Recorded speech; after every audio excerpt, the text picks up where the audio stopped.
12:59 p.m. in the afternoon. Today's Friday, Good Friday, Easter weekend. Stock market's closed. I'm the son of a lawyer. Law's the law. Competition versus the law. Owner's an owner. Competition. You're no different than everybody else. Owner's an owner, the law's the law. The resurrection. Coming back from death. Jesus.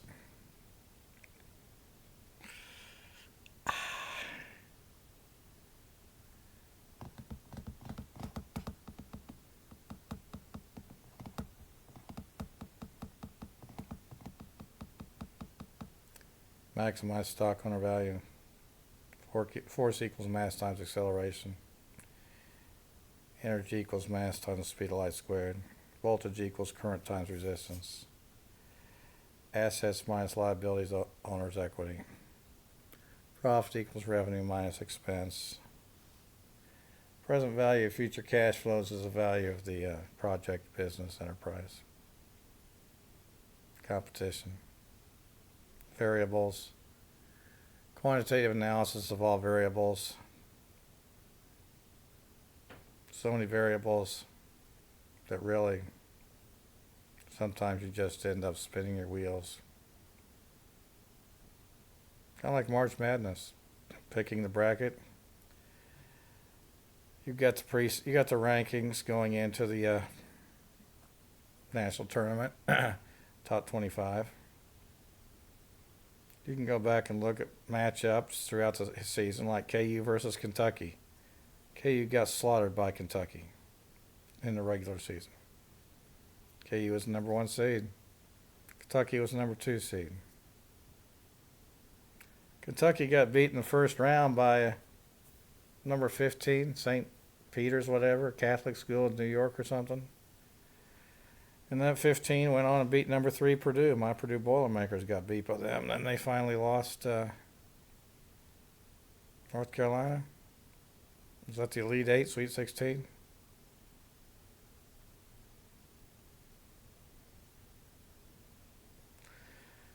KU beat North Carolina.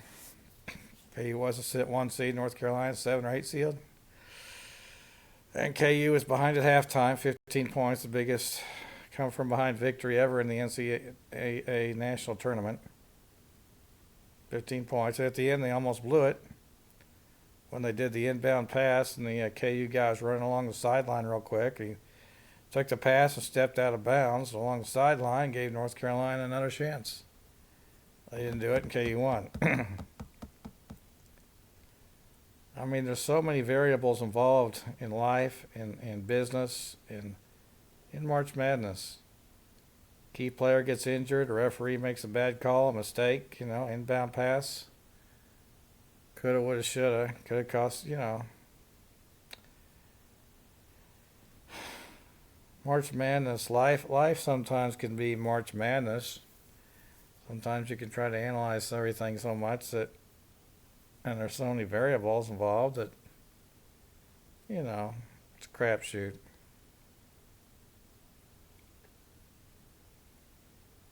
People throw shit at me. Throw me in jail for trespassing. Well, what do they expect in return? I own the place. Boom, boom, out go the lights. Throw me in jail when I'm trespassing and tell me nobody's supposed to make more than $30,000 a year, but then Nurse Fran Stouse evaluating me at Johnson County Mental Health is making $50,000 a year.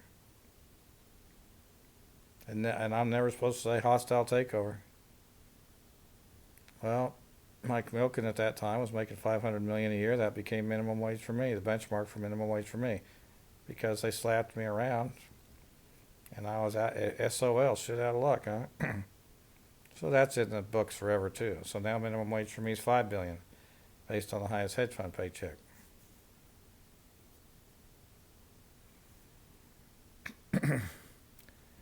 Dad said, I wasn't getting thrown in jail because of my big ugly nose. Well, I don't think that has anything to do with trespassing or owning the place, so we'll just start going off on that. Or I didn't make straight A's in college. Well, we'll just start going off that most scum couldn't even get in to pass the first semester at Oklahoma State Engineering or Purdue Krannert. So, boom, boom, out go the lights, punks. Give me a chance. Tell me one time it's this about ownership, and owner's an owner. Act like you own the place. Well, they own the place. They can do whatever they want to. They can throw you in jail for trespassing if they want to. They can do whatever they want to. They own the place. Merrill Lynch in Kansas City has nothing to do with Merrill Lynch in New York. It's a public company. It's a privately owned company, and absolutely nothing to do with Merrill Lynch in New York, they said one time. And after all the bullshit, they send me letters, come and invite me to come into their Kansas City office and spend money and become a client like my dad was. I mean, what do they expect forever? Just boom, boom, out, go to lights, hand me $1 trillion, punks.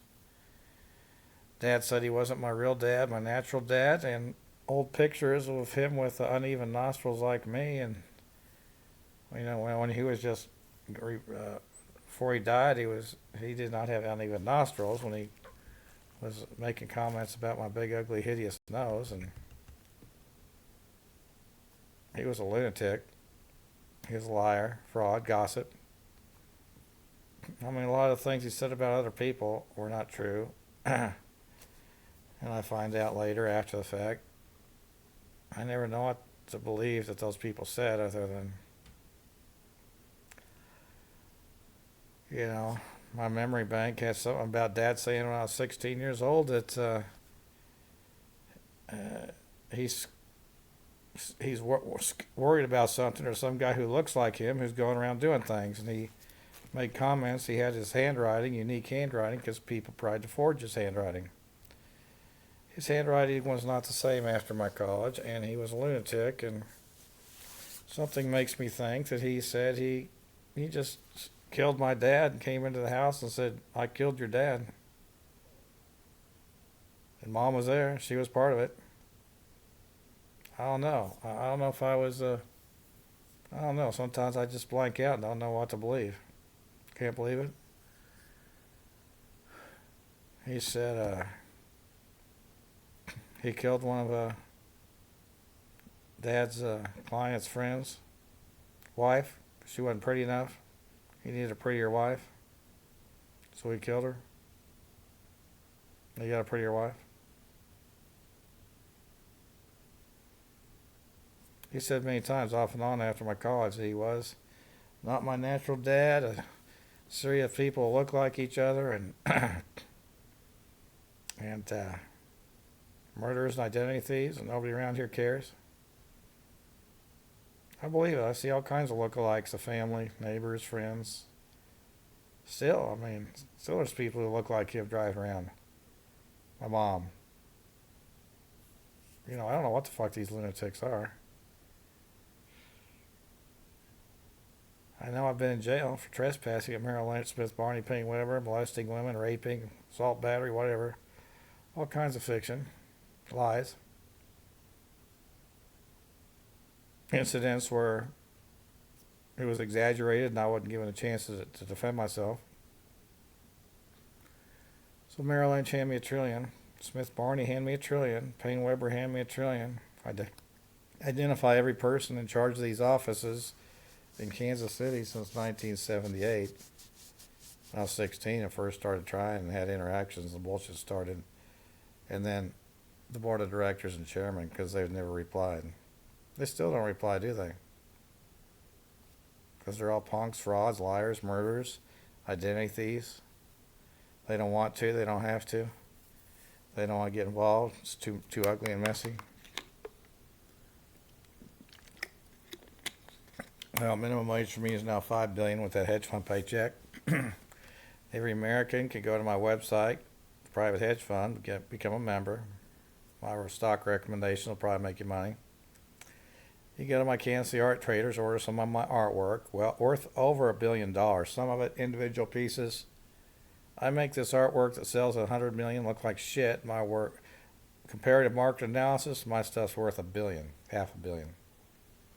You can go out there and buy some, and I'll sell it to you. My website.